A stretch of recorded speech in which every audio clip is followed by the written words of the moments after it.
ออกเบิดอะไรท่าคนนี้เนาะรถเราคนละตัวเองให้ขับตรงเลย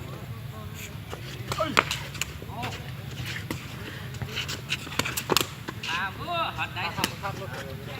ดักไกลขับขับนั้นน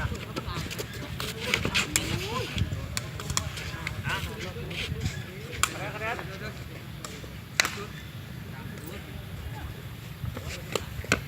เรียบร้อยงามโคตรเอา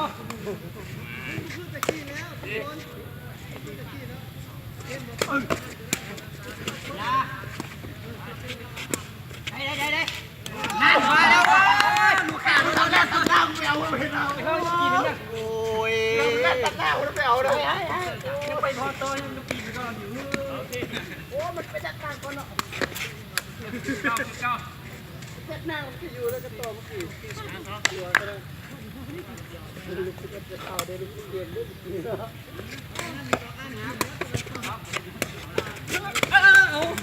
บอกอะไรอยู่วะเนี่ยบอกเดียวนะก็ได้ปะโอ้ยตั้งตัวเลยเด้อคือบอกใครดีฮะดูแล้วพูดเลยงาพูดเรื่องนี้แหละไว้จ้ะเสีย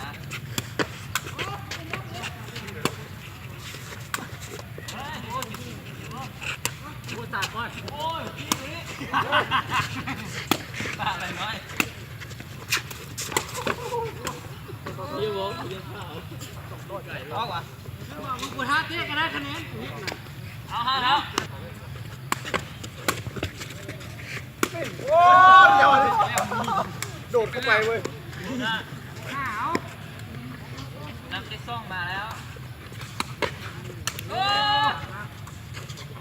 ยหอดขาดขึ้นแล้วแบบนี้นะเดินห้าไม่ได้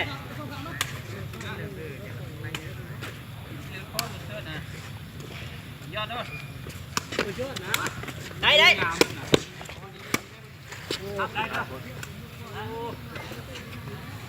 เพื่อปลาตัวง่ายยืนการแค่เพื่อเข้าไปเตี้ยนะปลาเตี้ยต้นเลยมันเลยได้ของพวกหลานได้เต็มแล้ว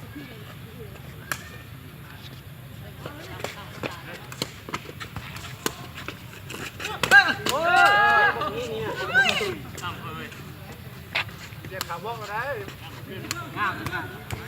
ะคิดเป็ดทำเสื้อเบา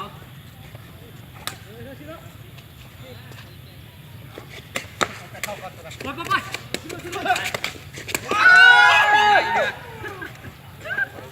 ๊บเกี่ยวกับข้าวเราเจ็บแค่ยืดนะดูดิโอ้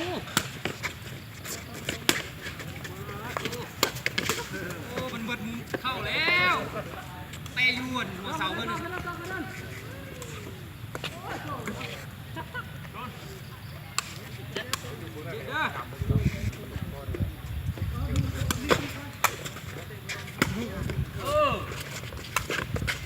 ขึ้นมาเลย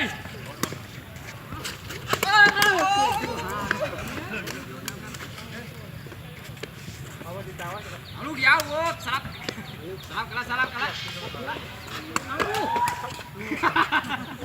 ตั้งรักครับจ้าวเด้อ